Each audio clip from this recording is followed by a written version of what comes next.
Good morning, everyone. Welcome to the July 24th, 2026 California Broadband Council meeting. Thank you to the council members, presenters, partners, and members of the public joining us today. I'm Chris Given, the State CIO and Director of the California Department of Technology, and it is my privilege to chair this council.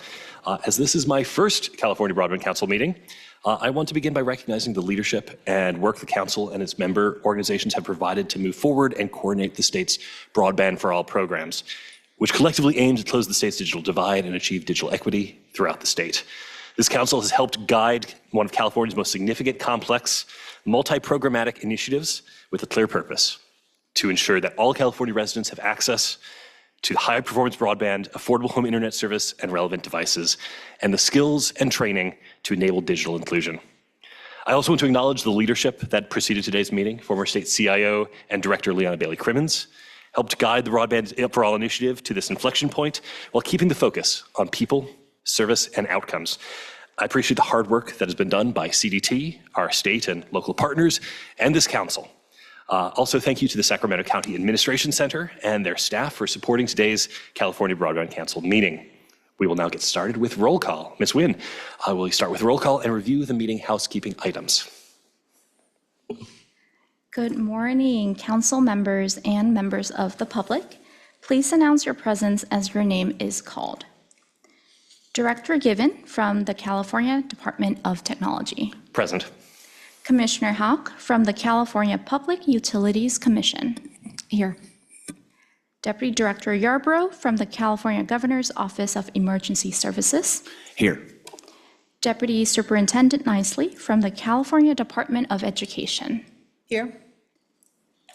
Chief Deputy Director Kenny from the Department of General Services. Present.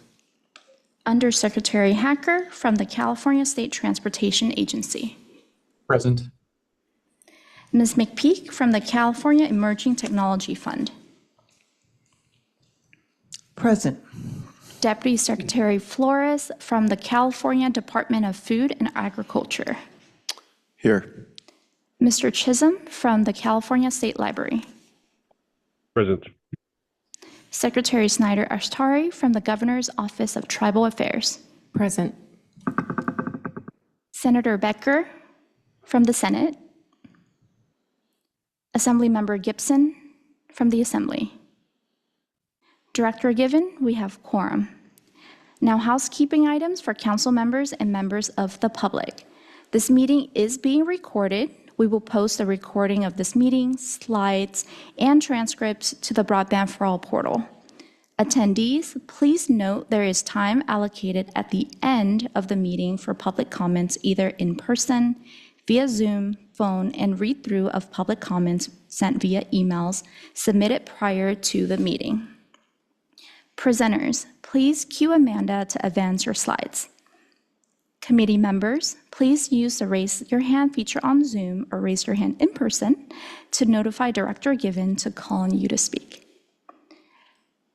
Side-by-side speaker view when PowerPoint are shared is the best viewing experience. Closed captioning is available on Zoom. Hand raise on Zoom or *9 if called in by phone. Director Given, we can begin. Fantastic. Today's agenda will include some exciting implementation milestones that have occurred since our last meeting in April. Broadband Council meetings provide an opportunity to highlight how coordinated statewide initiatives and efforts are working together to achieve broadband for all, close the digital divide, and foster digital equity throughout California. Today's agenda begins with an executive report by Deputy Director Scott Adams. The Broadband for All updates will include multiple sub-agenda items: Broadband for All Action Plan, the Middle Mile Broadband Initiative, CPUC Last Mile programs, adoption affordability, and the State Digital Equity Plan. Today's member spotlight will feature President and CEO of California Emerging Technology Fund, Sonny McPeak, who will present on the CETF Verizon Public Benefits Agreement. For today's community spotlight, Haley Stone and Lily McLaughlin from Northern State Planning and Development Collective will share the findings of building a broadband workforce in the North State. Finally, as Ms. Nguyen alluded to earlier, there will be an opportunity for public comment. Would any council members like to make a brief opening statement? Seeing none, first order of business, let's begin with the executive report. Deputy Director of the Office of Broadband and Digital Literacy, Mr. Adams. Well, thank you, Chair and Director Given. Thank you, council members and members of the public. I'm Scott Adams, Deputy Director of Broadband and Digital Literacy. Happy to provide an update. Before I do, I would just like to say congratulations, Director Given, on your first Broadband Council meeting. Glad to have your leadership here. If we could go to the next slide, please. So real quick, folks, typically we give an executive report to update the council on the work that CDT and the Office of Broadband and Digital Literacy have done since the last meeting. At a very high level, we've continued Broadband for All coordination on many fronts, including having working sessions with a number of staff from Broadband Council member entities and other state agency partners. There's been significant ongoing work on action plan implementation, which you'll hear about in the next briefing. Very pleased to say that on the state digital equity plan, despite some hiccups last year with the elimination of the federal funding, there's been significant progress in terms of stakeholder and partner engagement, development of tools and resources to help support the ecosystem on their digital inclusion work, and then the leveraging and developing new partnerships to support the cause on digital equity. Additionally, we worked pretty hard to get you some variety on the member and community spotlights.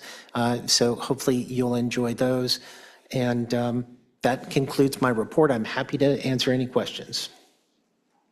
Thank you, Mr. Adams. Do any of the council members have any questions about Mr. Adams' update? Sunny? Go ahead. Thank you, Director Given. Deputy Director Adams, so given where we are, I should have, that's a nice play on words, right? I get to use your name in most sentences. So just based on, and welcome, by the way. We're not supposed to bring the gator in to dump on your head right now, I guess. Is that true? Not yet. Okay, I'm sorry. The progress that's been made so far in the last year, what are the key milestones you want us to hit in the next 5 months in 2026? So milestones related to The plan, our Broadband for All and Digital Equity Plan, what do we need to keep in mind that when you report in October, did we get it done, basically? Got it. Well, I think across many fronts, I mean, that's in the Broadband for All updates, we'll see that. There's okay. Yeah, there's still the tracking of the various action items, those that are done that continue to live on, and those that are in the process of being completed. I think it's pretty clear that from the perspective of the middle mile that Deputy Director Monroe, through his update, will kind of provide some clear categories for metrics to track between now and the next meeting. I believe similarly with Commissioner Houck and her last mile updates, as the CBUC Lifeline pilot program continues to get its feet under them, they will continue to present here on the progress that's being made on affordability and adoption. And then there's some clear metrics we can talk about on the digital equity plan once we get further into those. So let me make sure I'm understanding. So we're still on item 2, and I'm just ahead of the agenda. You're about to go into the plan on item 3. Absolutely, but it's a really great segue to the next. Okay, subject. so I won't ask the question again. You can be thinking about it. I just want in my little head what I need to get done. Awesome. Okay, thank you. Thank you, Ms. McPeak. Are there any other questions? Well, we'll turn things back to Deputy Director Scott Adams to begin the Broadband for All updates, starting with an update on the Broadband for All action plan. Thank you very much, Chair. And again, we wanted to just set the table again before we get into the Broadband for All updates. When we established a new agenda format almost 5 years ago, part of what we heard from folks is how do all of these programs connect? How does the state action plan or the governor's executive order, the action plan, the middle mile, the last mile, how do they all connect? And so it was really from feedback from stakeholders and some of the council members that we said, we're going to have one big agenda item on Broadband for All. And symbolically showed that all of these programs are required to work together, or they're interdependent in order to get to the goals of broadband for all. So wanted to set the table there that collectively the goals are to make sure that all Californians have access to high-performing broadband at home, schools, libraries, and businesses, that they have access to affordable internet service and devices, and that they have the skills and training that they need for digital inclusion. Just like you said at the top of the thing here, but those won't get done without all of these different initiatives. So first up, we can go to the next slide, please, is on the Broadband for All action plan. There are 24 specific items assigned to either single entities or multiple entities. What we wanted to share with you is just 5 action items where there's been, continues to be ongoing and significant progress. The first is on action item 12, which was assigned to the California Public Utilities Commission to improve the California Lifeline program. You will hear later about the great work that they're doing with their standalone broadband pilot, and the interest in how many of the broadband council members are collaborating with them to raise awareness of that program. Action item 14, which was really intended to leverage state contracting and procurement vehicles for the deployment of broadband and to support broadband for all, continue to leverage those very significantly, as Deputy Director Monroe will tell you about some significant procurement on the middle mile side, and on the our office side, on the digital equity side, there are some exciting new partnerships that were developed under very unique procurement vehicles. Action item 16. Collectively, it's our job to promote in-track enrollment and low-cost offers and subsidies. And so with the Lifeline pilot program, being implemented, that's something that the Broadband Council is now taking upon itself to make sure we're supporting PUC and the community members to leverage in that program for affordability. Action item 18, which was, again, our goal to the action plan's goal and our assignment to develop a multi-layer network of digital inclusion stakeholders throughout the state.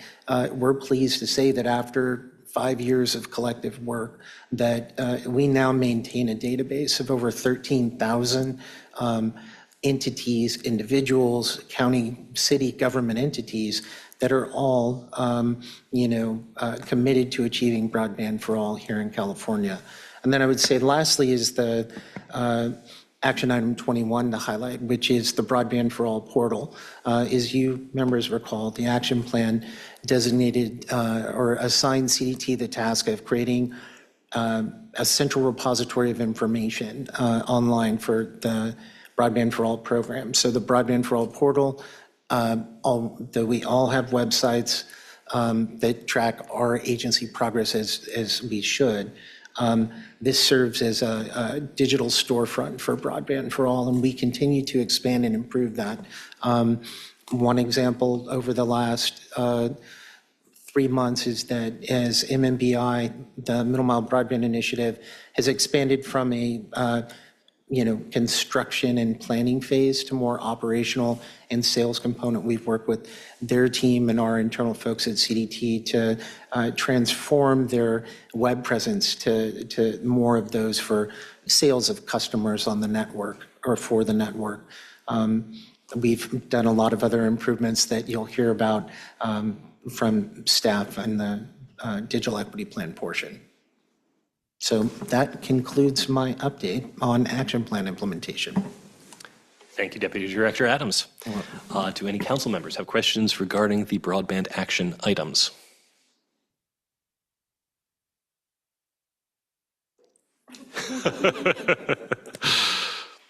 All right, seeing none, let's proceed to Middle Mile Broadband.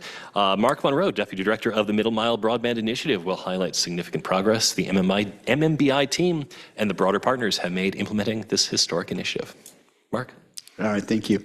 Good morning, Chair and members. Again, Mark Monroe, Deputy Director for the Middle Mile Broadband Initiative here at CDT. As always, I appreciate the opportunity to provide an update to the Council on the progress for this important project. This morning, I'd like to highlight several important milestones that reflect the program's continued transition from network development into statewide operations. If we can go to the next slide. First, in terms of progress on the project, more than 80% of the statewide network has now been permitted, representing nearly 800 additional route miles permitted just since this last March. At the same time, statewide fiber construction now exceeds the halfway point with another 336 miles of fiber completed over that same time period. We're also seeing strong progress in the repeater huts that will enable network activation. Caltrans has completed its design work for the on right-of-way huts, and construction is now underway on 53 hut sites statewide, including 36 that have broken ground just since April. While we're encouraged by this continued progress in building the network, the milestone that we've all really been working towards is CDT's ability to deliver actual service to Californian communities. Since we last met, the Middle Mile Broadband Network has officially begun transitioning into operations. Skyline Technology Solutions has completed its onboarding as the network operator and is now responsible for service activation, network monitoring, incident response, and maintenance coordination. Nearly 1,300 miles are now operational and available to support customer connections. I'm also pleased to report that CDT has executed its first master service agreements with FFA awardees, now supporting 9 FFA projects that are expected to begin connecting to the network starting later this year as construction on these FFA projects is completed. To us, these milestones really capture the progress of the program, and I wanted to take a moment to recognize the tremendous work of the MMBI and OBDL teams, as well as our many other partners in reaching this point. Over the past 5 years, the MMBI team has built partnerships with FFA awardees, GSN as the third-party administrator, Skyline as a network operator, more than a dozen RFI Squared development partners, tribal governments, and many others. They've negotiated and executed hundreds of agreements, developed the operational framework needed to support a statewide network, and positioned the MMBN to begin serving customers. Reaching this point has required tremendous initiative, creativity, collaboration, and sustained commitment. And I really want to thank each individual on CDT's team who has contributed to making all of this possible. If we can jump to the next slide. Last January, CDT outlined several key objectives for 2026, and I'd like to provide a brief update on the progress we've made towards these commitments. The completed items on the left here illustrate just how much the program has evolved over the past several months. As I mentioned, Skyline has been onboarded as the network operator, and the first operational routes are now in service.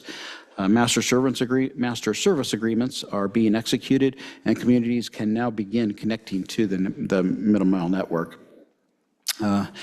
First, Skyline Technology Solutions has completed its onboarding and is now operating the network. Establishing statewide network operations was a foundational milestone because it allows CDT to begin delivering services as additional segments become available. Second, CDT has begun executing its first master service agreements with customers such as FFA awardees. This marks the transition from customer planning and coordination to formal service relationships.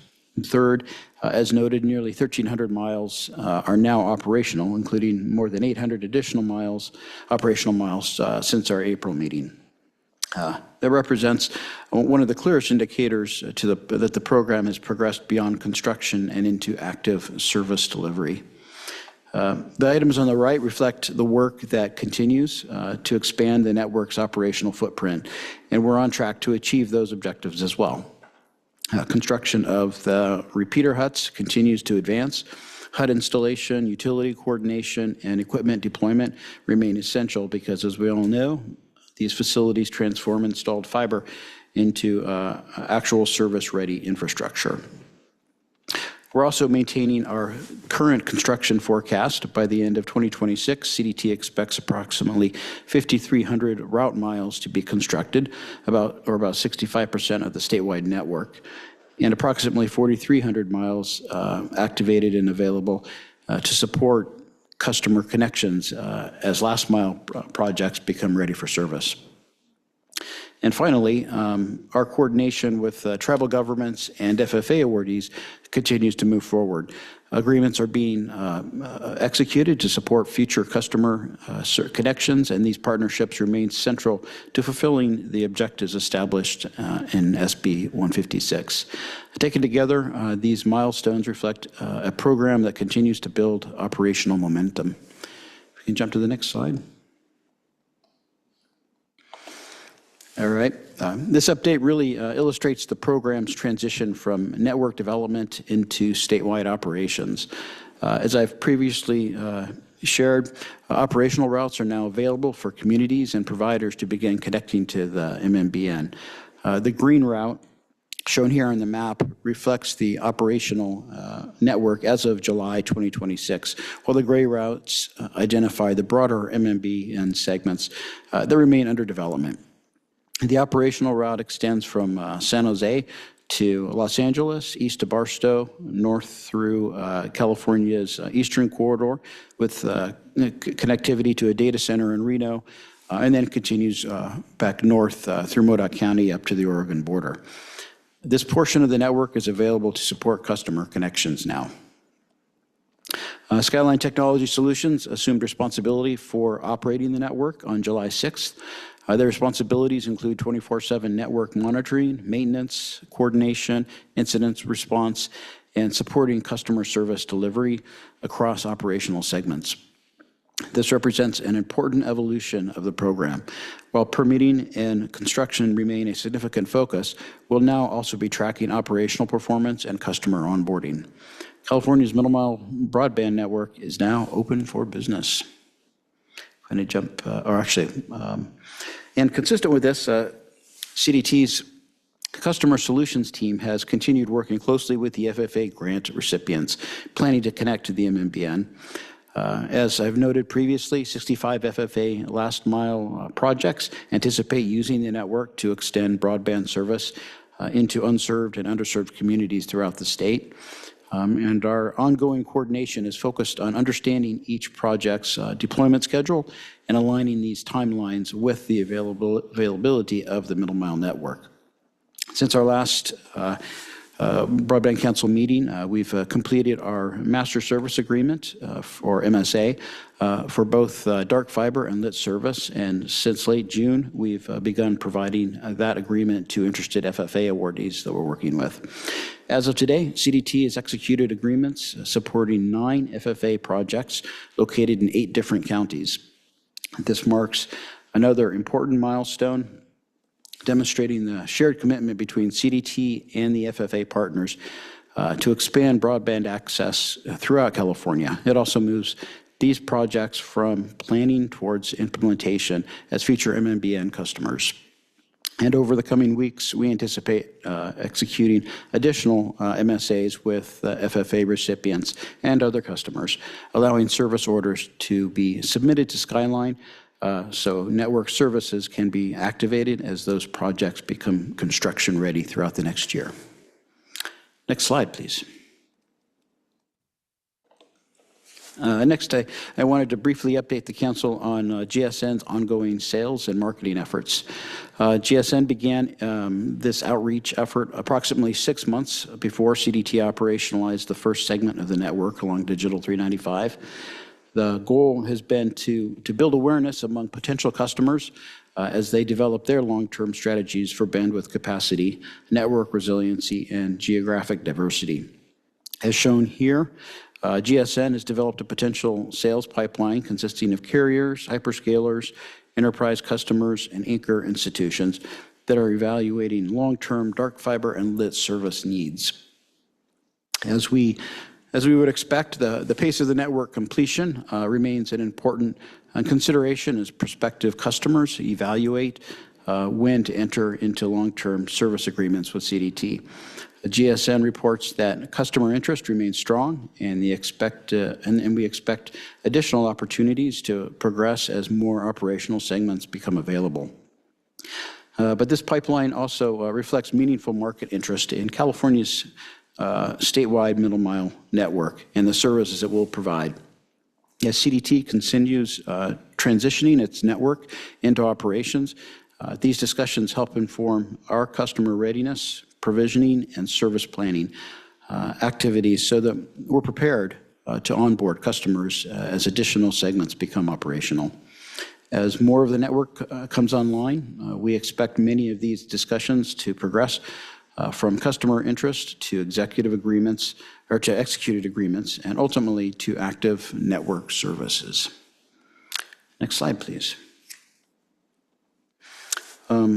Also wanted to highlight, at last week's MMAC meeting, Matt Rantanen, GSN's Vice President for Tribal Relations, provided an update on CDT's ongoing collaboration with California tribes.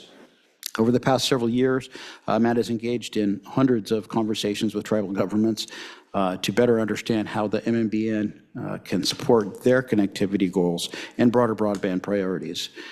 Shown here are 5 tribal governments partnering with CDT through joint build agreements as part of the MMBN, an approach that is believed to be the first, we believe to be the first of its kind in the nation. The Hoopa Valley Tribe was the first tribal government to construct middle mile infrastructure on behalf of the state, establishing a model that has created opportunities for additional tribal partnerships where project goals align. Since then, the Karuk tribe, the Yurok tribe, the Santa Ynez Band of Chumash Indians, and the Tolowa Dini Nation have each partnered with CDT to construct portions of the network.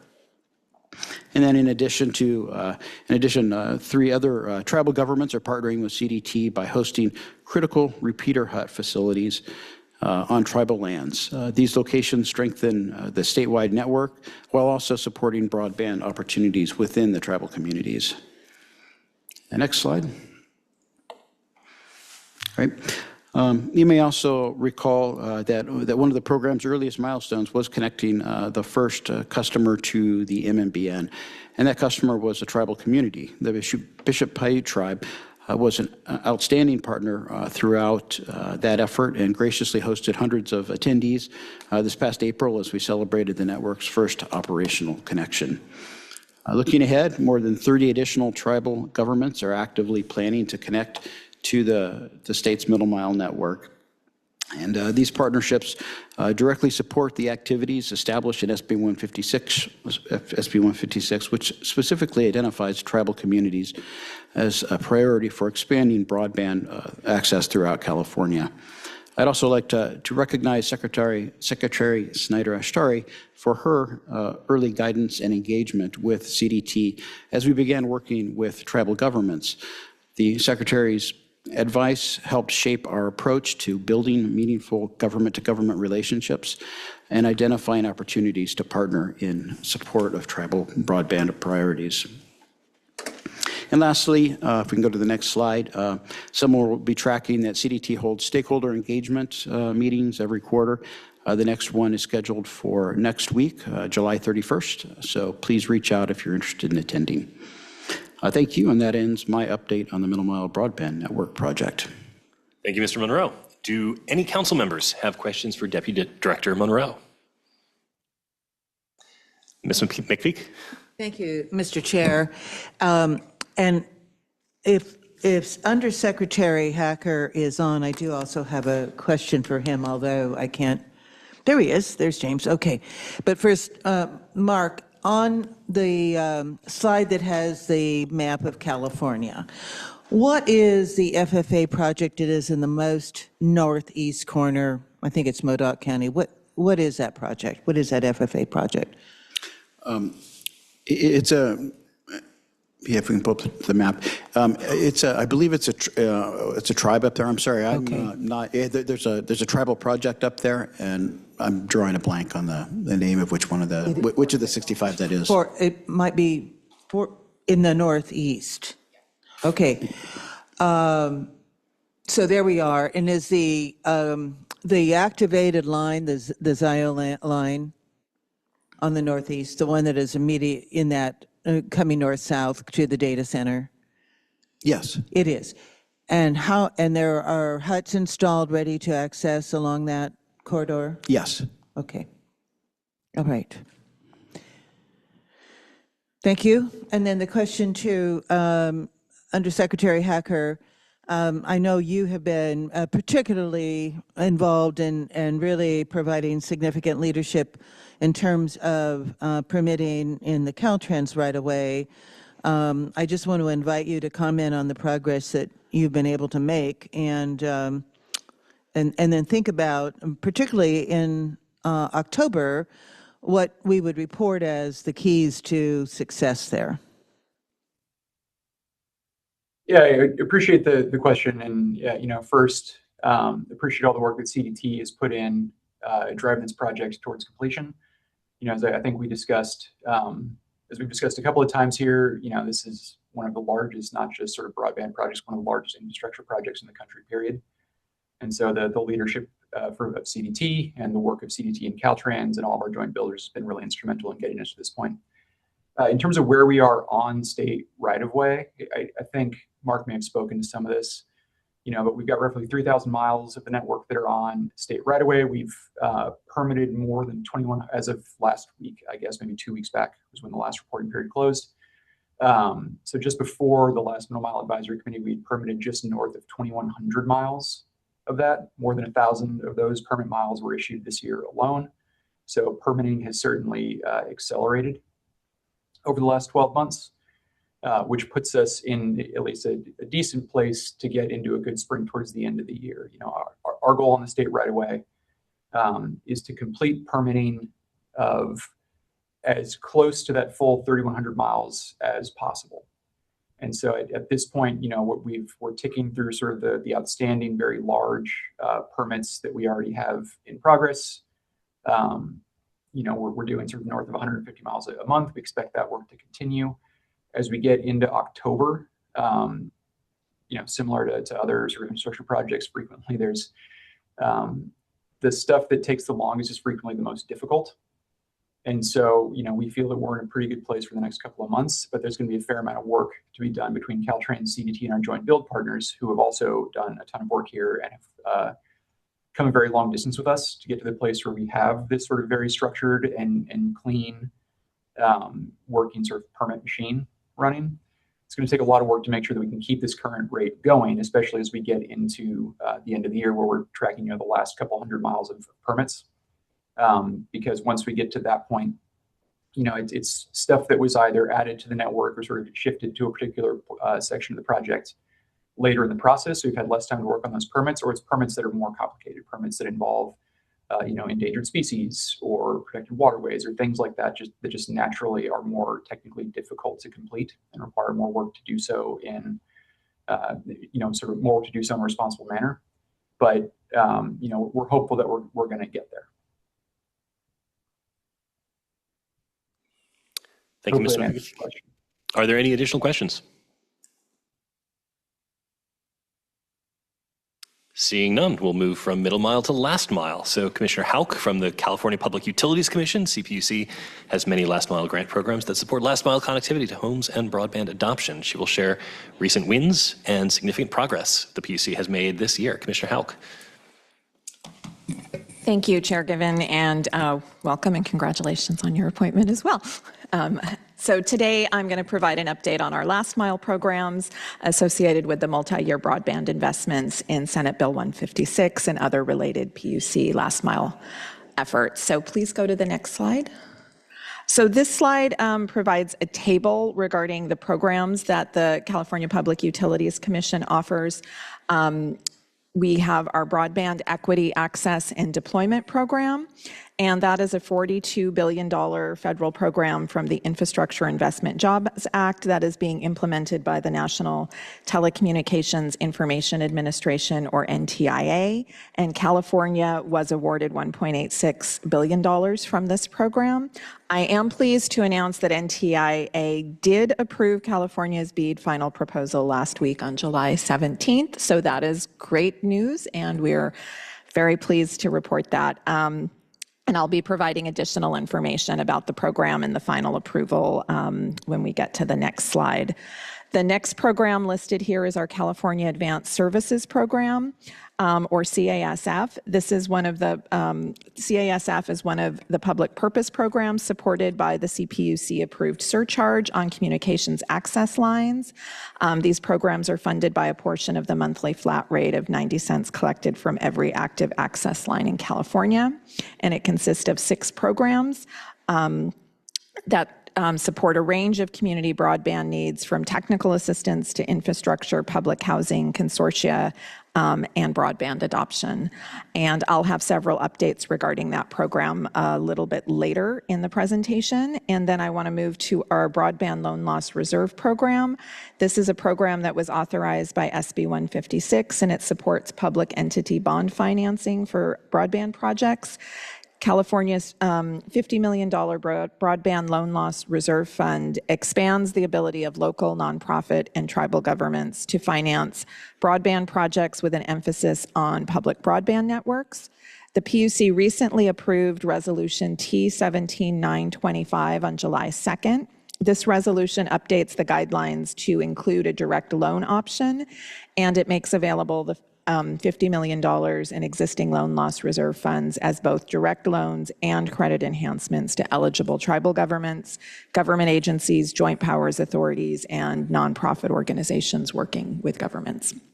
Additionally, the resolution authorized a streamlined and expedited process to build bridge financing.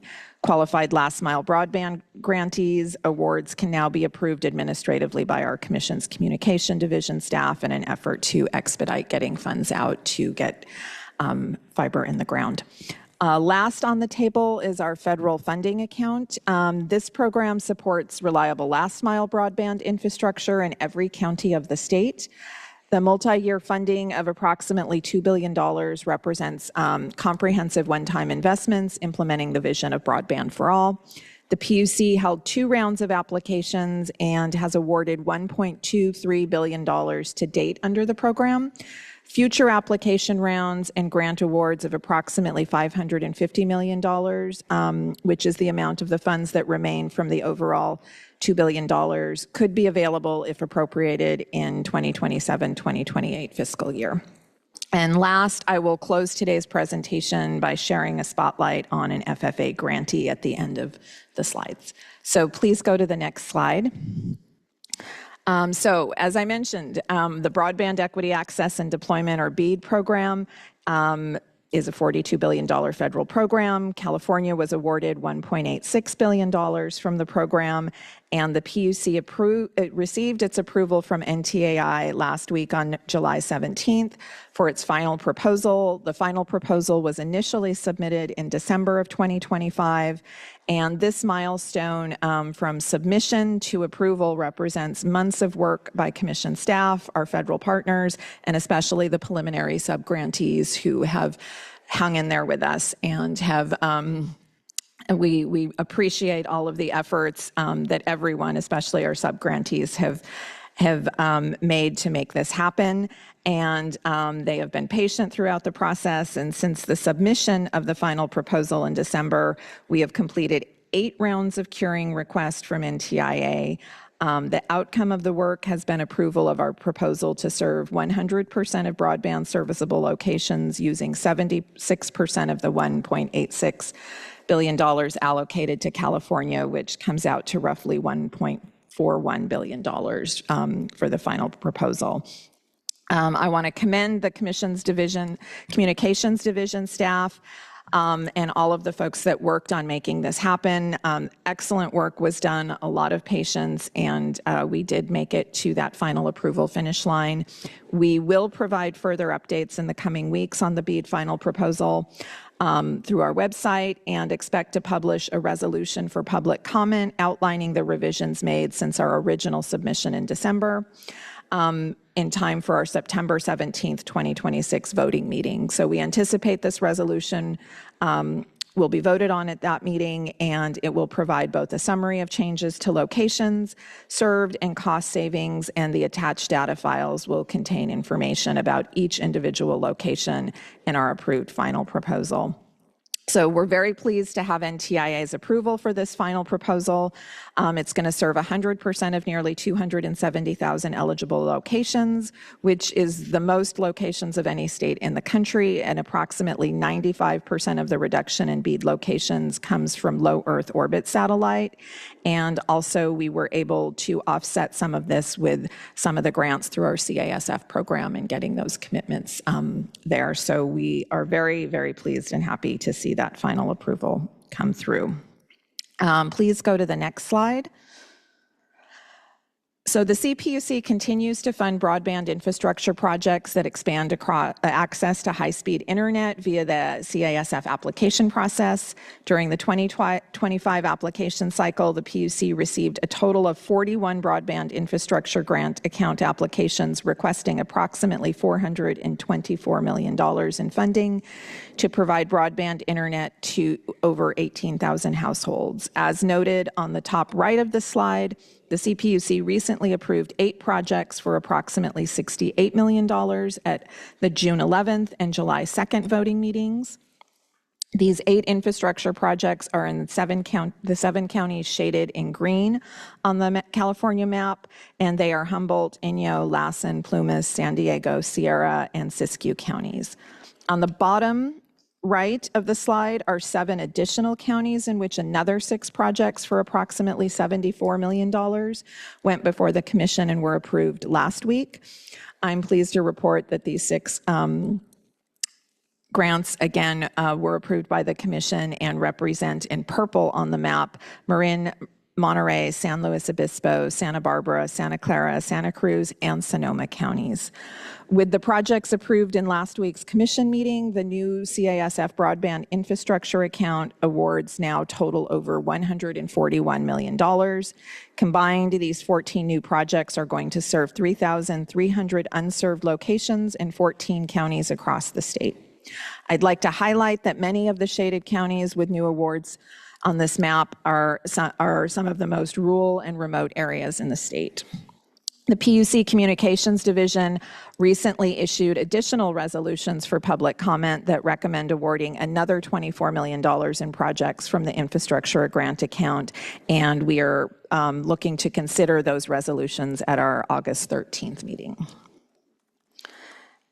And in addition to the infrastructure grant account, there were 3 other CASF grant programs with recent application cycles that just closed. Those include the Tribal Technical Assistance Account, the Broadband Adoption Account, and the Broadband Public Housing Account.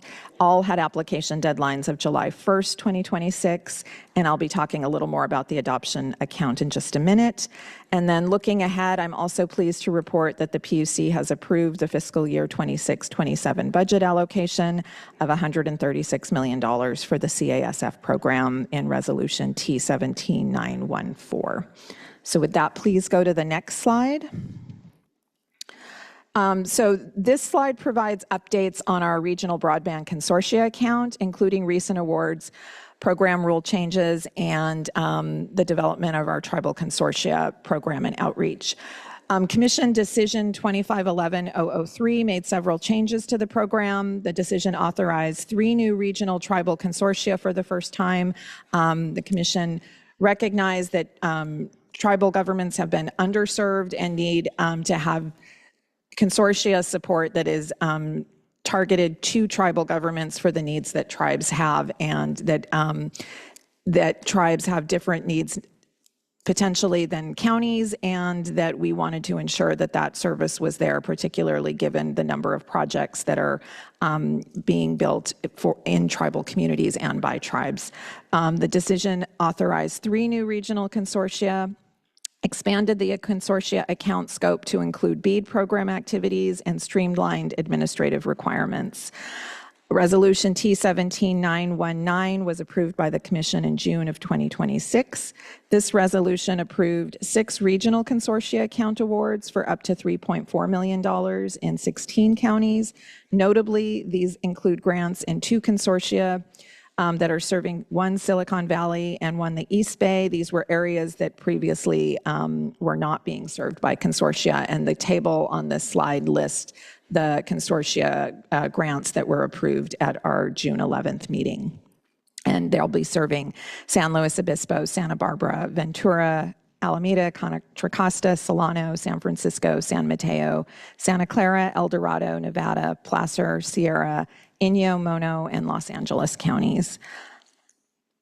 And these awards are going to support broadband project development, grant application assistance, mapping, permitting support, and regional coordination.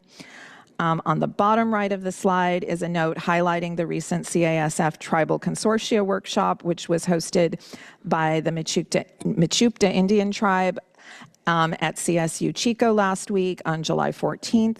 There were over 50 people in attendance. The photos show participants in the workshop, including Sandra Knight of the Mechoopda Tribe, Haley Stone of CSU Chico, and Northeastern and Upstate Consortia, Thomas Mitchum of CSU Chico's Office of Tribal Relations, Linnea Jackson of Hoopa Valley Public Utilities, fellow council member Sonny McPeak also came and spoke about CASF's experience over more than a decade working with consortia around the state.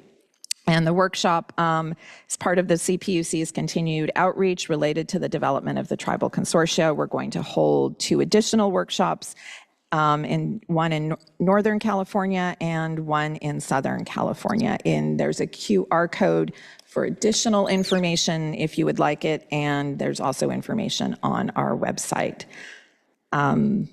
So go to the next slide.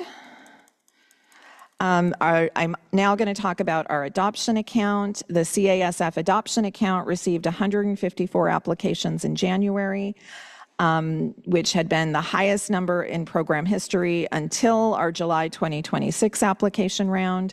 From this large batch in January, the PUC has approved up to $11.2 million for 114 adoption account projects. On the right side of the slide is a list of those projects by type. There's 106 digital literacy projects, 5 broadband access, and 3 call centers. There are additional projects from this batch that staff plan to recommend for ministerial approval, which are likely to go before the Commission late summer or early fall. On the upper left of the slide is an image taken in Santa Barbara County of community members displaying their digital literacy course completion certificates. The Santa Barbara Partners in Education Computers for Families project ran from 2023 to 2025 and served families experiencing low income. The project focused on rural communities, and we wanted to highlight just the great work that our adoption account is doing throughout California.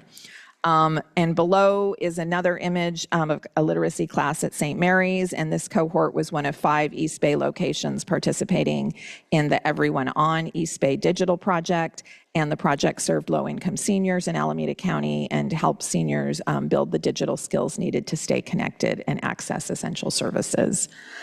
Staff is currently reviewing adoption account applications received as part of the July 2026 application round, which yielded even more applications than our January round. We received 160 adoption account applications, bringing the total adoption account application amount this year to 314.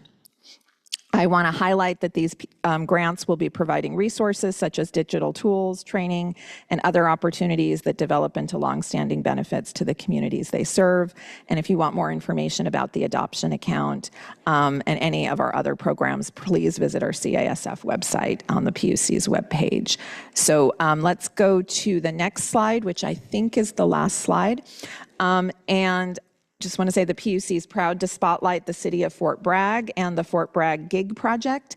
The city has been busy installing its new last mile broadband infrastructure and putting their $10.3 million federal funding account grant to good use, as well as other funding sources that made this project possible.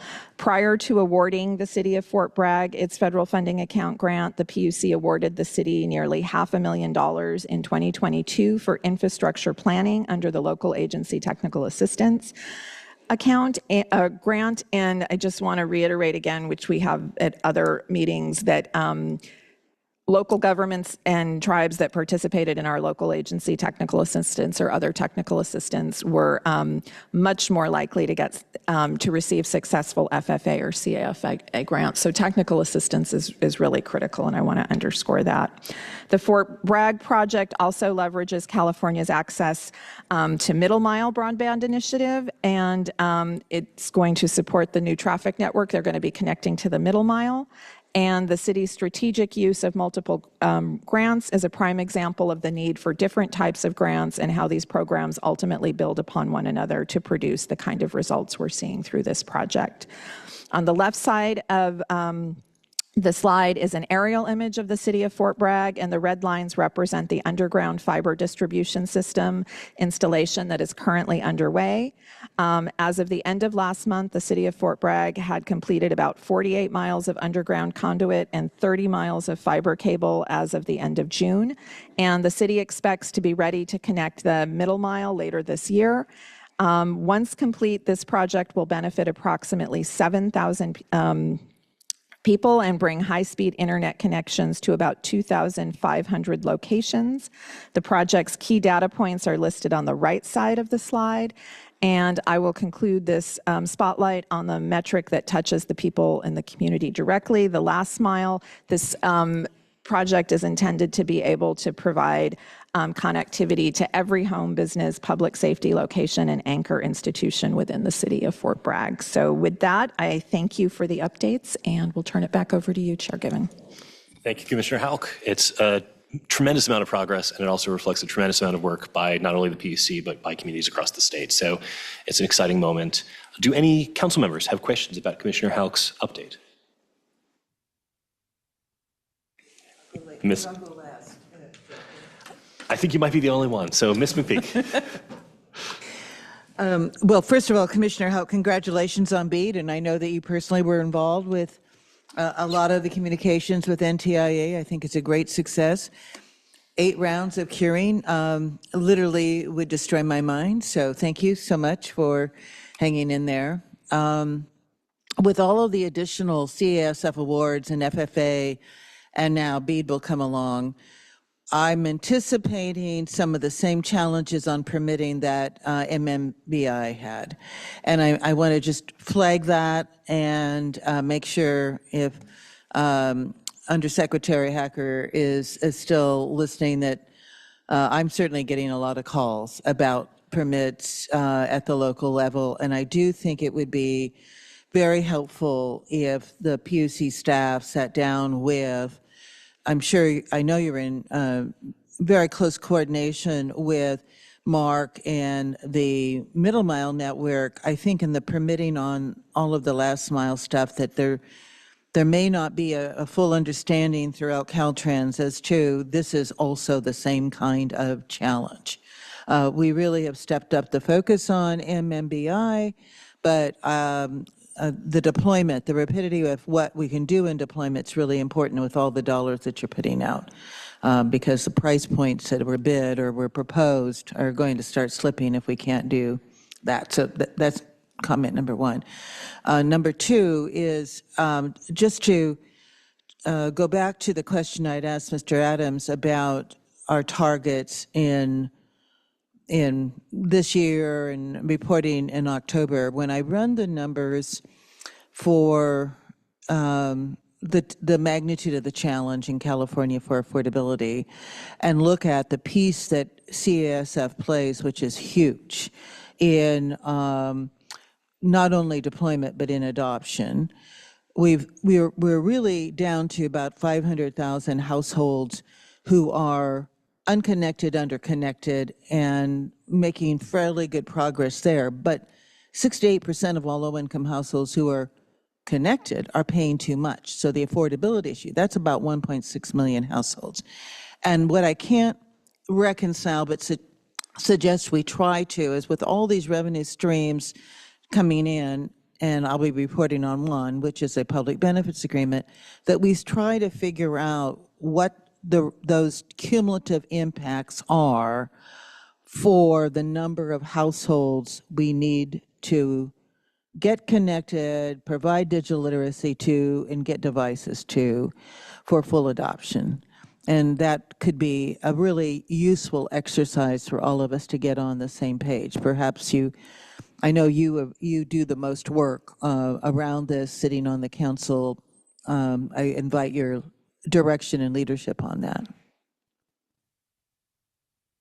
So first, I want to give the credit to our staff and our consultants. They did an excellent job getting BEAD through and dealing with the 8 curing rounds. So I want to make sure I give credit where it's due, and appreciate the partnership we've got with CDT with the middle mile. They've been excellent partners, and I think we've also learned a lot through the FFA and CASFA permitting for a lot of these projects, and we're hoping that will carry over as we're looking to get the BEAD projects in the ground and closely coordinate with all of our sister agencies that are involved in this, and I intend to continue to do that as well. So I'm hopeful that it will be a little smoother, but I think we all know when it comes to permitting, there may be bumps along the way, but we're gonna work through and deal with them, and we've got great partners to do that with. The affordability issue, I think we all recognize that's an issue, and the Commission is looking at that issue in various forums and will continue to do that, and welcome partnership with CETF and CDT with the Digital Equity program and other opportunities to be able to ensure that we're able to really and effectively get broadband to everyone in California.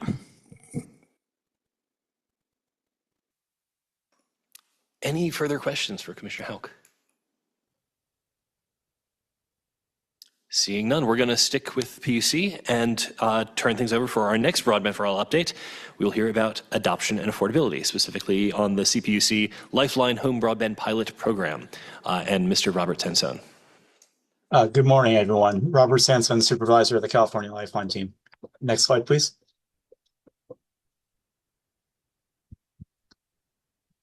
So some of you may be aware we have launched our home broadband pilot on January 26, 2026. The pilot is a 3-year voluntary technology-neutral home broadband pilot to provide affordable home broadband access to low-income Californians. The minimum service standards are 100 down, 20 up MPS with 1,280 gigabyte usage allowance. The 2 exceptions for meeting the minimum service standards there are areas where 120 is not feasible, and they're unable to provide or they have income qualified low cost plans already. The specific support amount for the pilot, which is what we provide the provider for reimbursement, is a $20 reimbursement for standalone broadband service and a $30 reimbursement for bundled service with voice. And you can see here also in February, we established a registration for local agencies to join the program as well. Next slide, please. There are currently 18 approved service providers that are participating in the pilot, with 1 more on the way. Highlights here include Comcast, Verizon Frontier, Time Warner, and various other companies. Next slide, please. Of the providers that have joined, the vast majority are already enrolling customers. There is an onboarding process where the service provider and their IT teams work with our IT teams for our third-party administrator to onboard their systems to make sure that we can pass customer data correctly and securely. But as you can see here, the vast majority of the providers that have initiated their intention to join are already enrolling customers. Next slide, please. As for advertising the pilot, we have created a one-page broadband pilot flyer. The one-page flyer was created for community-based organizations to distribute at events and increase awareness of the home broadband pilot. You can see it here on the right. We also have a webpage that's full of information and resources at located off of our California Lifeline website. And we also have a provider search off our third-party administrator's website at californialifeline.com, which the next few slides are going to be dedicated about. Next slide, please. So as you can see here, this is what californialifeline.com looks like. We have various translations up for individuals that come onto the webpage in the top right there. But specific to the provider search, they can click on the link that says provider search. Next slide, please. And upon providing their zip code, they're provided the full list of available services in their area that are randomized to make sure that we're fair on competition. And they can also, as you can see to the right there, compare plans and what they offer. Next slide, please. As far as who is engaging with the pilot, the vast majority are receiving the discount for broadband only. That is over 14,000 there, with over 6,000 getting the bundled service that includes voice. Next slide, please. In reaching out to us, the vast majority of applicants do call us at our call center, but we do receive email and chat inquiries as well. The top call reasons for their inquiries are how to apply, their enrollment status, or just general program information. Next slide, please. Oh, that's it. So that's the latest update for the broadband pilot. Thank you. Thank you, Mr. Sansone. Do any council members have questions for Mr. Sansone? I do, a quick one. Mr. Sansone, how many people are yet to be reviewed and approved by the third-party administrator who requested approval for Lifeline? So we do have we had a surge of applicants that came from Comcast, but I believe the vast majority of those applicants and analysis of that data were because of a marketing strategy by Comcast, where they just promoted the program generally and passed everyone that was interested into the enrollment process. We think that the applications that are pending right now, for the most part, are because those applicants either changed their minds or realized they weren't eligible for the program. That's about 20,000 pending applications. Thank you. Any additional questions? Thank you, Mr. Sansone. Finally, for our last Broadband for All update, I would like to call on Ms. Wynn and Mr. Spencer to provide an update on the State Digital Equity Plan. Thank you, Chair. As Deputy Director Scott Adams mentioned earlier, and as demonstrated by all the speakers before me, achieving broadband for all requires partnership across the ecosystem. Stakeholder and partner engagement is one of the 3 strategies to implement the State Digital Equity Plan. Next slide. The monthly Digital Equity Community of Practice is an example of that, as it fosters alignment, coordination, and collaboration within the statewide digital equity ecosystem. Additionally, by bringing in subject matter experts to provide insights into relevant topics requested by our ecosystem partners, we're responsive to the needs of our partners. For example, we had a digital equity data panel last month, a panel discussing technology access for individuals with disabilities the month before that, and we also invited our very own California Chief Technology Innovation Officer, Vera Zakam, to discuss AI and digital equity. As you can see here, we've seen consistent attendance and registration numbers in the past 3 meetings, and a 3 earlier this year. Additionally, all meetings recordings, minutes, transcripts, and presentations are posted on the Broadband for All portal and shared with the registered participant for on-demand viewing. Next slide, please. The second digital equity implementation strategy is to develop tools and resources. In addition to the Affordable Service Finder, the Funding Finder that are on our portal, we've also enhanced the Digital Equity Resource Finder, as reported last April CBC. The team has continued to expand and promote the Finder since. We have grown the number of organizations to 249 and number of locations to 949. That's 15 new organizations and 73 new locations. The table in blue shows new contributors to the Finder, including state entity partners, many library systems due to our partnership with the California State Library, so thank you, Mr. Chisholm, nonprofits, CBOs, and local governments, as listed on the right. An exciting partnership to highlight is our partnership with the County of Los Angeles, where CDT worked with LA County ISD to embed this very same digital equity resource finder onto the county website and preset search results to Los Angeles County. This demonstrates the efficient use of public resources to maximize impact across California.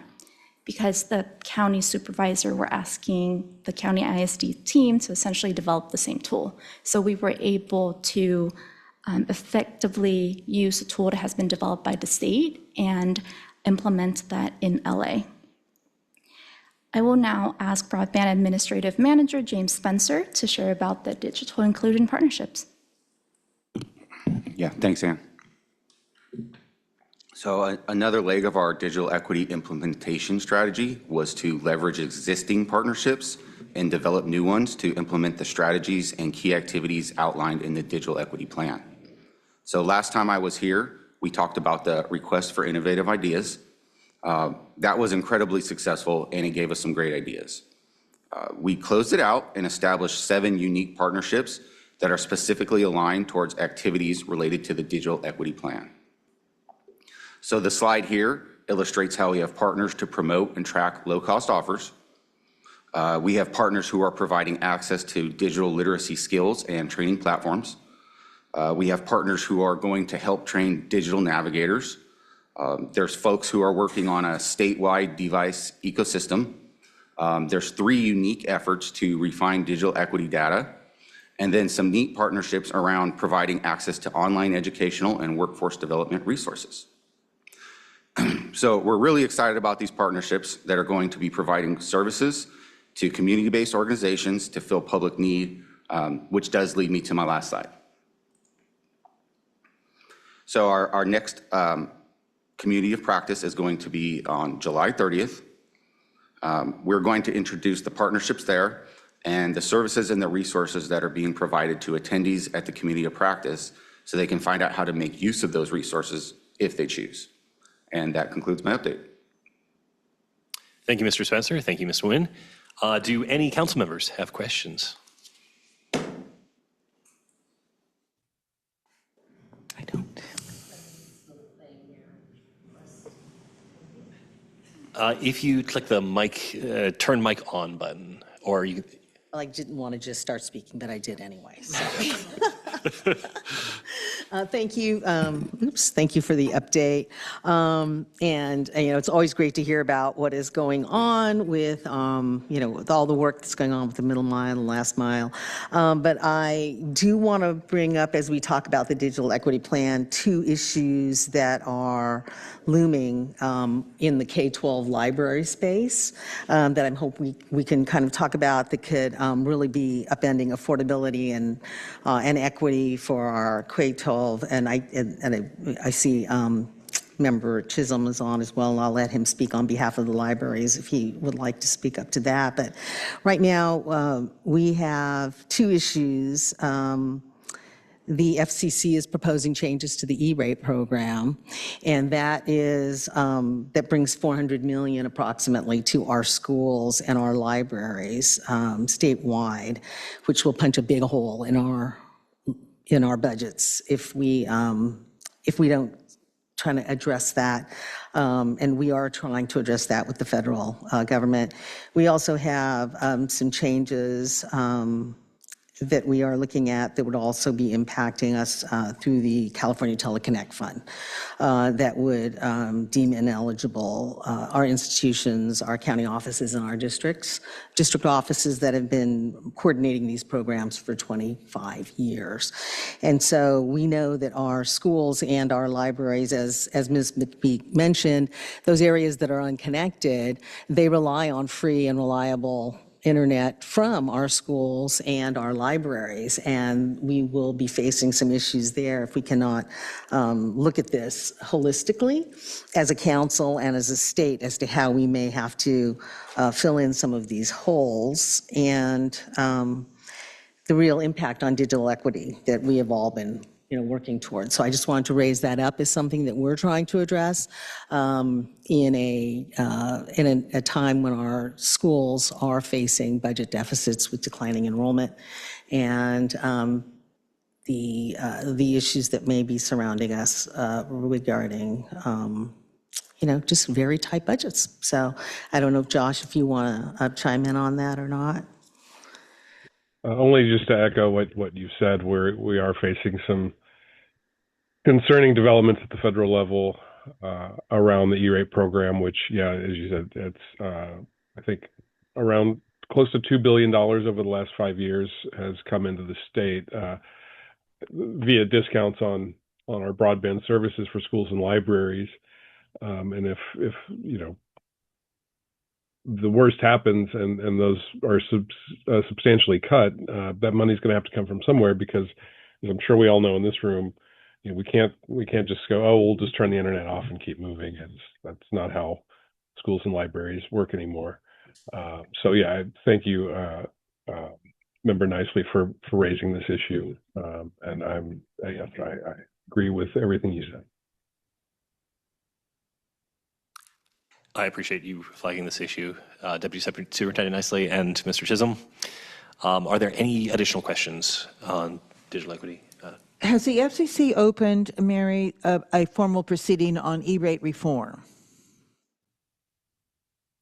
I know they have. Okay, yes, and we're preparing our comments and reaching out to the school communities as well, and working also with our university partners. Even though they don't get the subsidies, they do know that it will impact the scenic network as well. Right. So that funding, it's a wide-ranging issue that will be impacting all of our higher education institutions as well, just in a little different way. For us, it's just more of a very it'll just be a hit like right away on us and how to fill those holes. Yeah.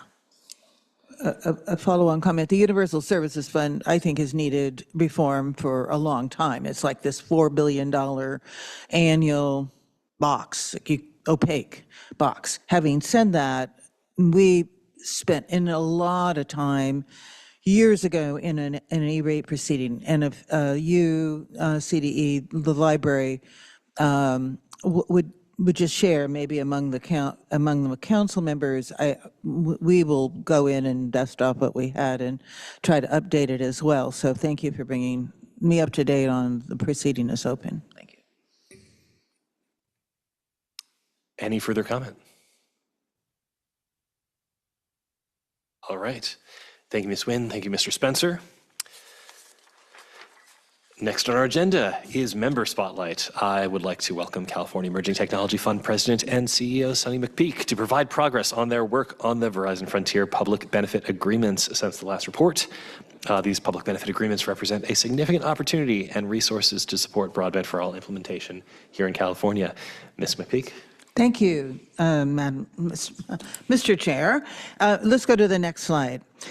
I do want to acknowledge that in 19 listening sessions, the Department of Technology participated in every one of them. Commissioner Houck's staff was in almost all of them, as was California Advocates. I think that was pretty significant. So 19 listening sessions in essentially 2 months, and this has been, now completed. There's 2 major strands of investment that was negotiated with Verizon for public benefits that relate to non-infrastructure. There's a whole lot of other public benefits in infrastructure.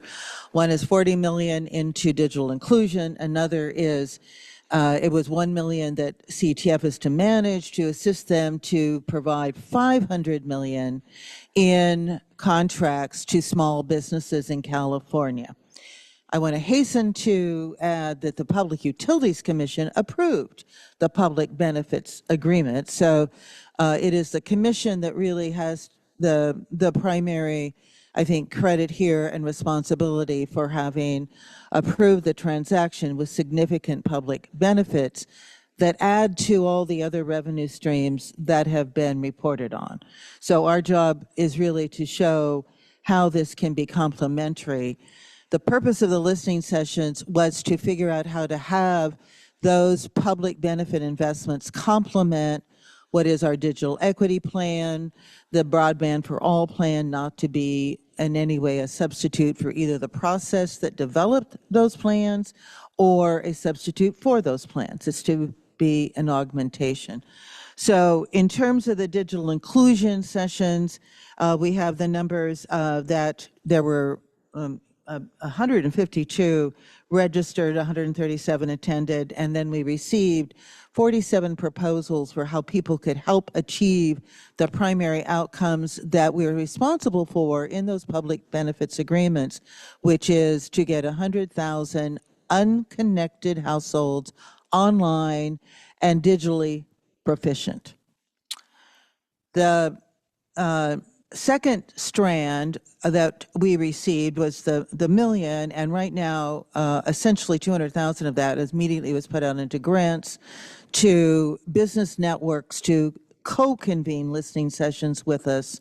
And in that case, for example, the LGBTQ Chamber of Commerce of California, the California African American Chamber of Commerce, the Hispanic Chamber of Commerce.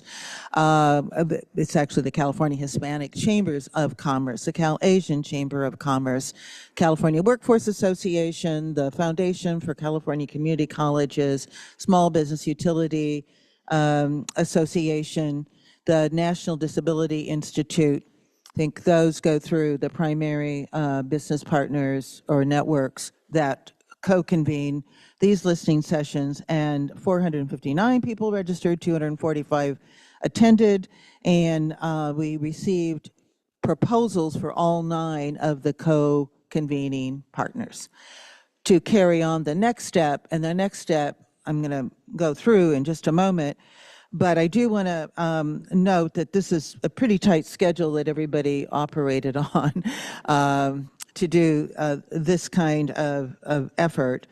So in July, we are currently trying to get completed grant agreements for those organizations on digital inclusion who said we're fine with the framework that was the underpinning of these listening sessions for helping get 100,000 households online and do digital literacy training. We're then going to, in the next couple of months, talk to everybody else. Our goal is to see how we can get everybody into the partnership who wants to be a part of the solution. Many times, organizations are looking for money to sustain themselves, and I understand that, as opposed to how are they going to contribute to what is the result that we have to achieve as a consequence of the public benefits agreement. With the small business organizations, we have continued to work with them. We're going to put out 300,000 additional dollars immediately to them. We're trying to figure out what is the fairest way. We're having the conversation with them about how is the fairest way in order to accelerate. Let's go to the next chart, if we can, which is I'll summarize. What is the outcome in terms of the small business investment by Verizon, which is $5 billion nationwide? We secured 10% of that, $500 million for California, with an incentive that if we get the first 100 million in contracts completed, they'll put another 150 million in.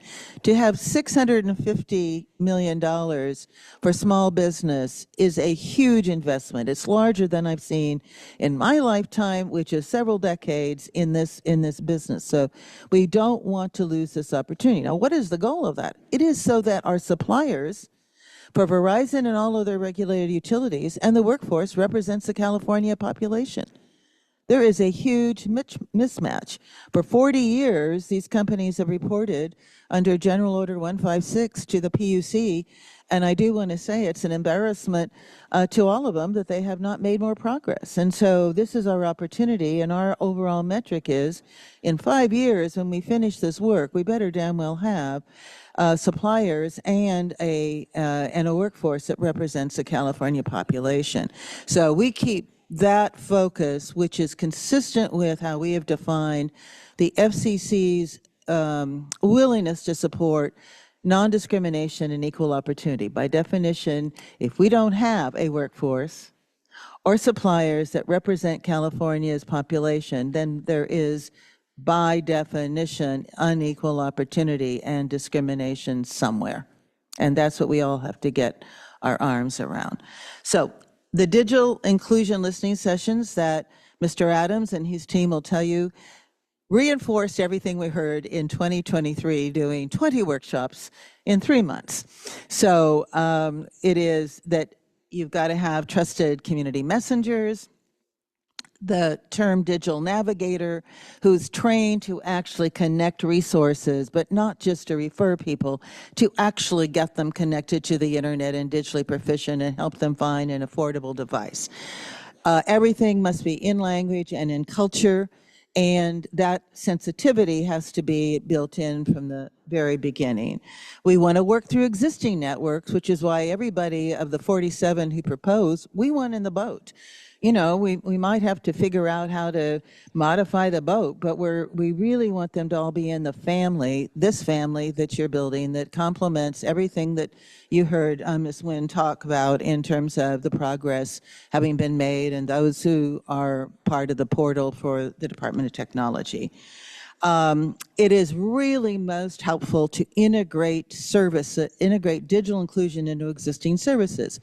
When a deputy director nicely talks about the schools, or Mr. Chisholm about libraries, it is more effective if the educators and the librarians are helping their patrons, their customers, their students, their parents actually do the adoption, as opposed to us starting whole cloth.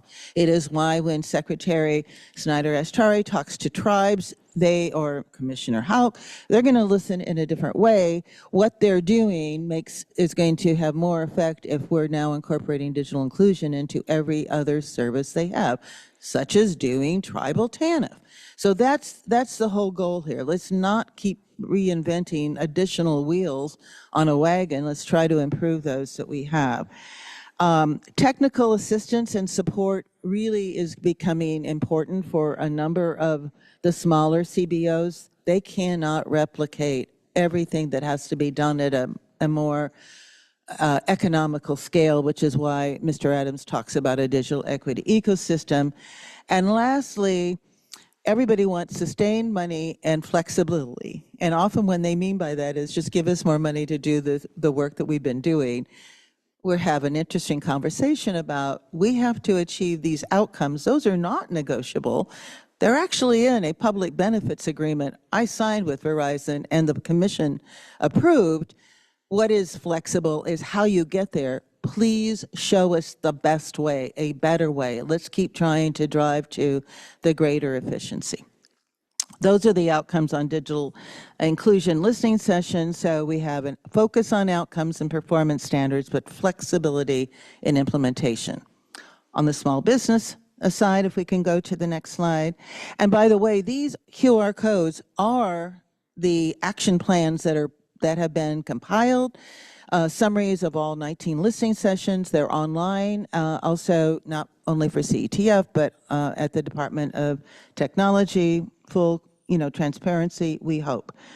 With the conversation with the small business and network organizations. And I think the first realization I wanted to score is not all members of these ethnic or specialized chambers are small. Many are long-time, very experienced companies that are that are primes, that are not just always subs.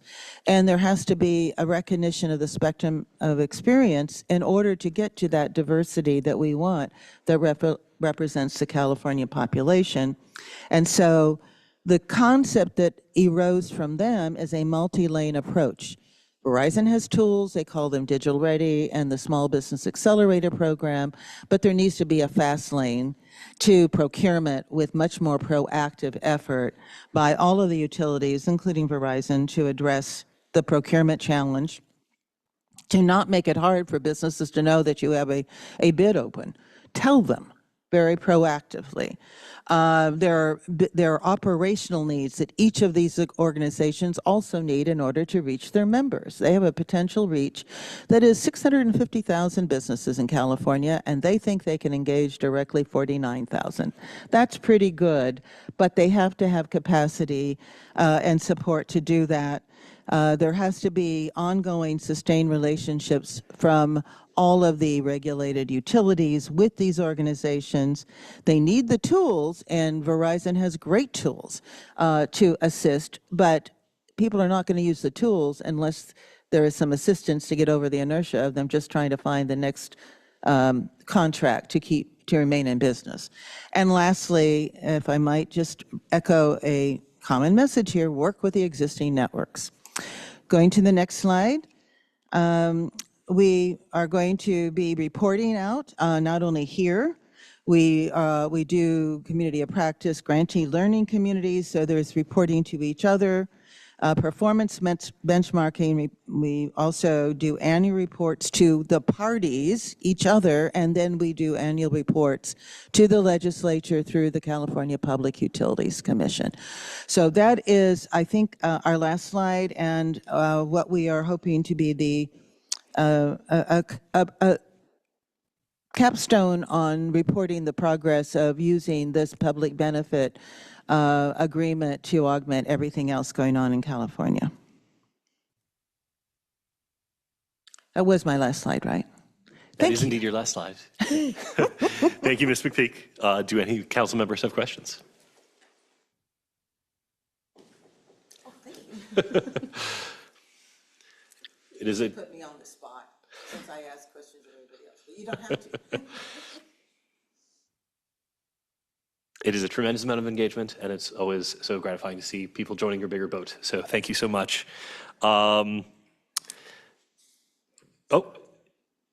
Is there a question on the? Oh, Scott. Oh, yes. Thank you. Ms. McPeak, congratulations on going through the process on the debt agreement. One thing that with the funding we received for the adoption, you mentioned that. Hey, Scott, can you turn on your mic? Thank you. Of the 46. It's 40. 40 of the 40 folks that. Oh, I'm sorry, 47 who proposed, and I thought you were talking about millions. I would love to have 46 or 47. I only have 40. Okay, well, no, I mean after going through the planning process, the initial cohort of folks. Could you tell the council how many grants that you're going to be giving to them and when they're going to start doing work? Right now, we're in discussion with 17, about 24 immediately. And so that's, and we're hoping they begin August 1. So that's only a few days away. And they are a combination of straightforward digital literacy training, agreement to use a digital equity ecosystem, having digital navigators certified through the CSU system who have completed their 20 hours and are using the same, they're aligning to the Public Utilities Commission digital literacy requirements. So that's the digital literacy training. In the framework we have, for the 40 million, we can fund directly about 5,000 households to be trained. we expect, based on the past 2.5 years, that of the 100,000 households who will sign up for to get connected to the internet, that about 25% will say they actually want to participate in digital literacy training. And we do a very active sell. Our call center agents are digital navigators of a certain order, and they will really urge somebody to go through a program, and then we refer to, for synchronous learning, a CBO that is close to them, so they can do it either in person or online in a group, but they have in their community a close CBO. That will include not only those that we are funding, but also those that the Public Utilities Commission adoption account are funding. So we are doing that interface. And that's about 17, and another 7 are going to be signing up to support the call center. Thank you. Very exciting. Any further questions? All right. Next on our agenda is Community Spotlight. So given that broadband access and availability in the form of infrastructure deployment makes up a significant part of the Broadband for All program, I would love to welcome Assistant Director Haley Stone and Project Manager Lily McLovern from the North State Planning and Development Collective to share findings from a recent report which focused on addressing needs and gaps associated with developing a broadband workforce in California's North State to support last mile broadband infrastructure deployment. Hi, everyone. Thanks for having us. Good morning. My name is Haley Stone, and I'm here representing the North State Planning and Development Collective at Chico State, or California State University, Chico. Our organization connects the university with local governments, community organizations, industry partners, and regional leaders to support economic development, workforce initiatives, GIS and applied research, and regional planning across the North State and beyond. One of our major areas of work is broadband planning and coordination through our 2 regional broadband consortia, the Northeastern California Connect and Upstate California Connect. We work with counties, cities, tribes, internet service providers, state agencies, and community partners to identify broadband needs, support infrastructure planning, and help communities pursue funding opportunities. We're especially glad to be here today so that Lily, one of our project managers, can present on the broadband workforce study that we completed earlier this year. Lily will elaborate on the findings, but the study helps connect our broadband planning work with regional workforce needs to better support broadband development and long-term digital infrastructure across the region. I'll turn it over to Lily. Great. Thank you for that introduction, Haley. Good afternoon, everyone. And I'd like to thank the CDT for the opportunity to share the findings of the North State Connected Building a Local Broadband Workforce in California's North State.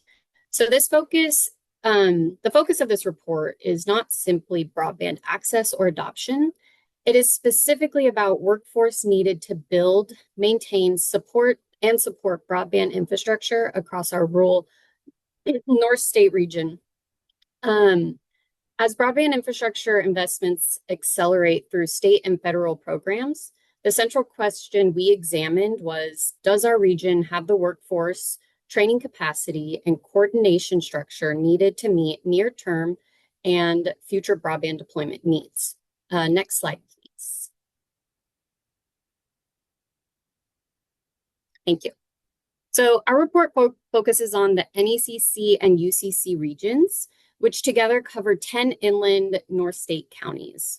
This is a largely rural region with significant geographic complexity, including mountainous terrain, low population density, wildfire recovery needs, and dispersed communities that affect both broadband deployment and workforce availability.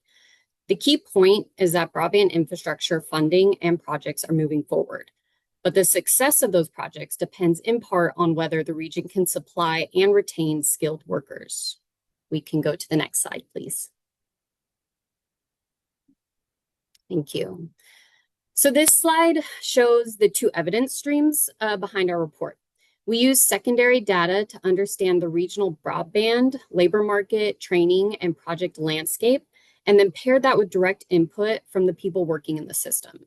The primary stakeholder data is what helped ground the report in real implementation conditions. We asked our partners how ISPs are hiring, where training providers see capacity limits, what local, tribal, and community partners see as the biggest barriers to building a local broadband workforce. And we can move on to the next slide. So one of the most important findings was that employer demand exists, but it does not look like a large hiring surge. It is more modest, steady, and very project-driven. ISPs generally reported needing small numbers of workers per role over the next 1 to 2 years, with the hardest to fill needs concentrated in field-based roles. Employers also emphasize that they prefer to hire locally, but often struggle to find candidates with the right hands-on skills. When they hire from outside the service region, the reasons are often lack of qualified local candidates, limited local experience or certifications, or difficulty competing with larger utilities and firms on wages.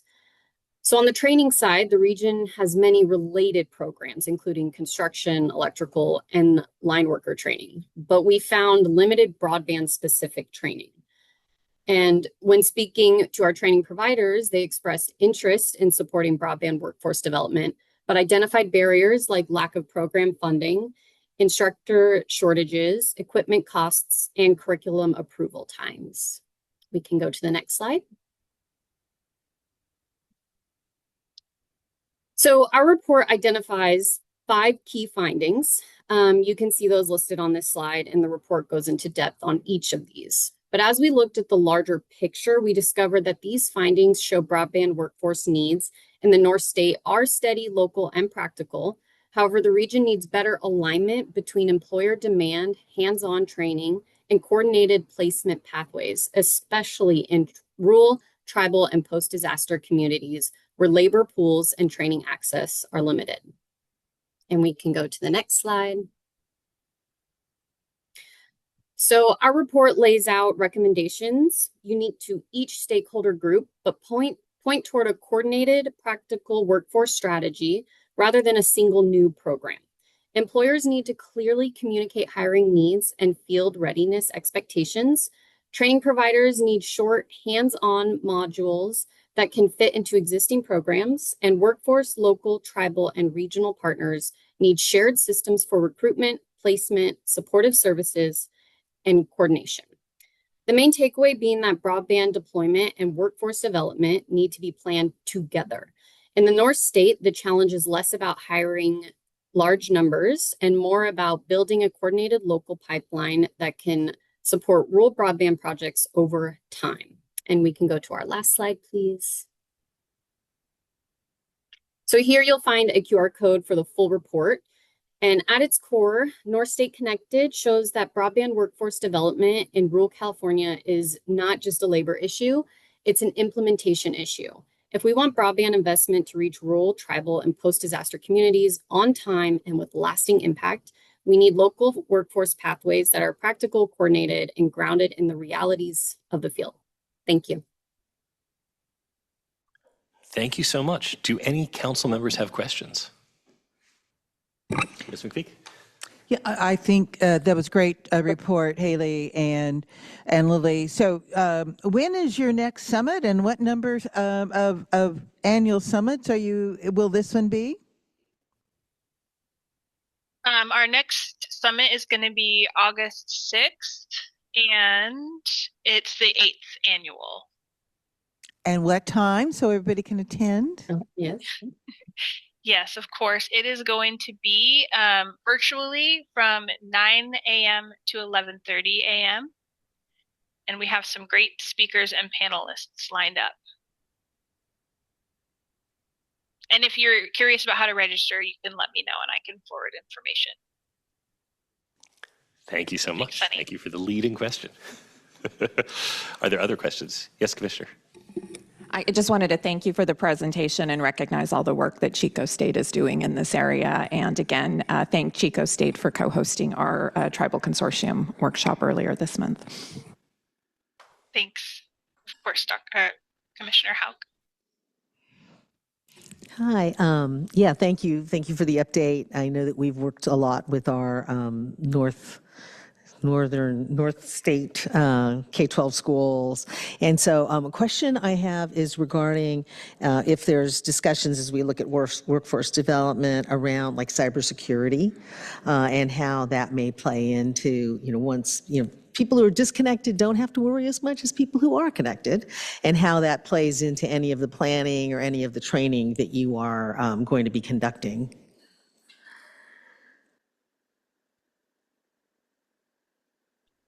Lily? Sorry. Regarding cybersecurity and any upcoming training that we're planning, we haven't gotten that far just yet. We're still working on coordinating with our employers and our trainers and really getting this conversation started and going. So it's definitely something that we can keep in mind as we move forward, though. So thank you for that.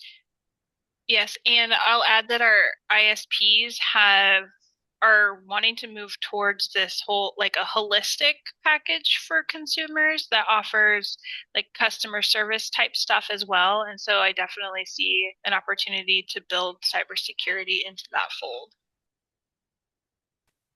Secretary Sayar-Ashtari.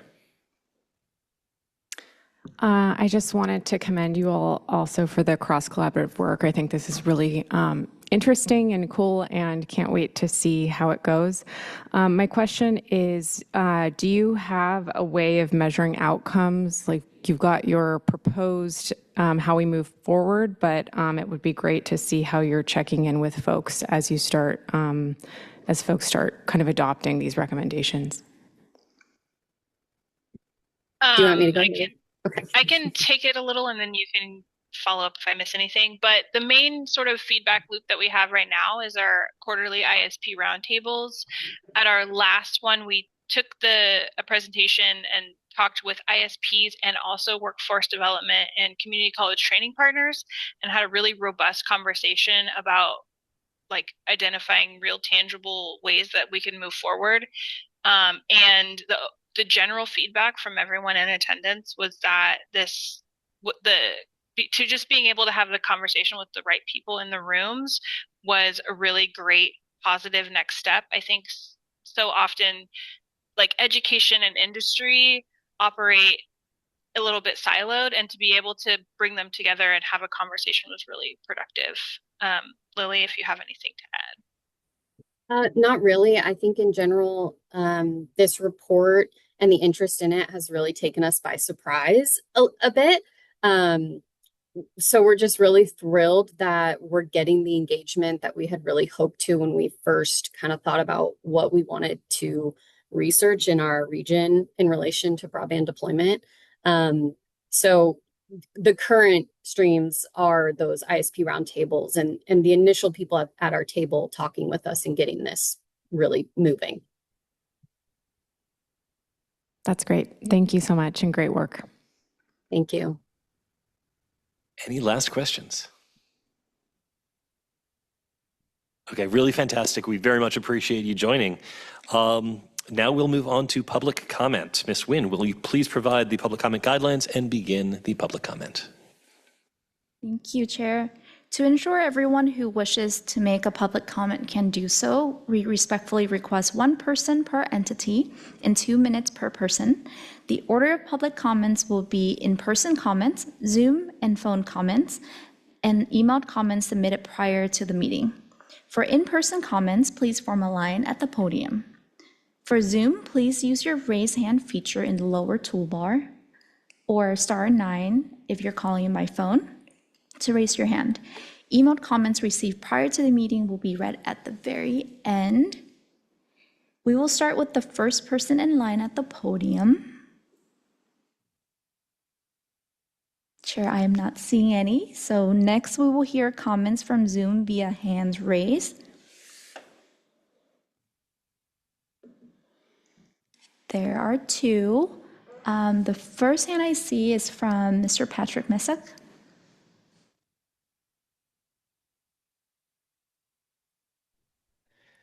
Good morning, council members. I'm Patrick Messick, co-director with the East Bay Broadband Consortium.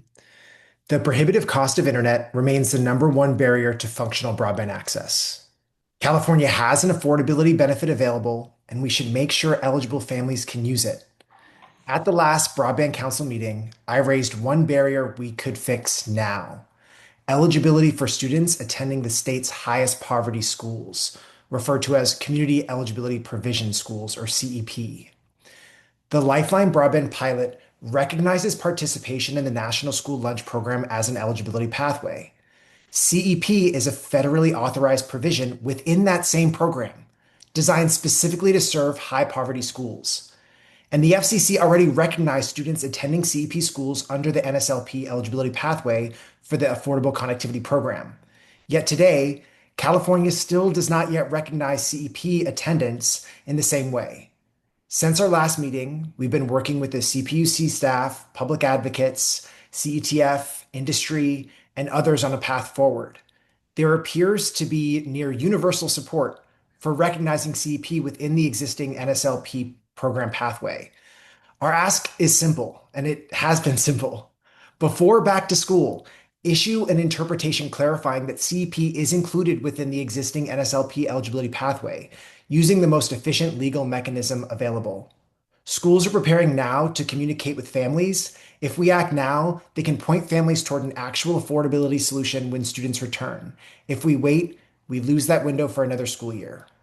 Finally, I want to recognize CDT's Middle Mile team for working directly with Last Mile projects to solve implementation challenges and turn the promise of the Middle Mile network into Last Mile connections for communities.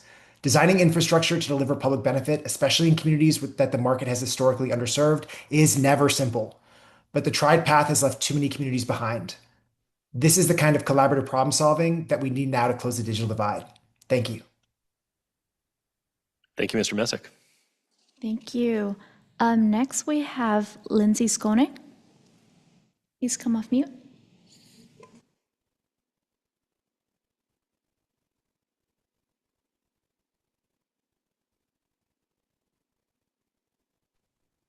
Good morning, members of the council. My name is Lindsay Skolnick. I'm here speaking on behalf of the California Alliance for Digital Equity.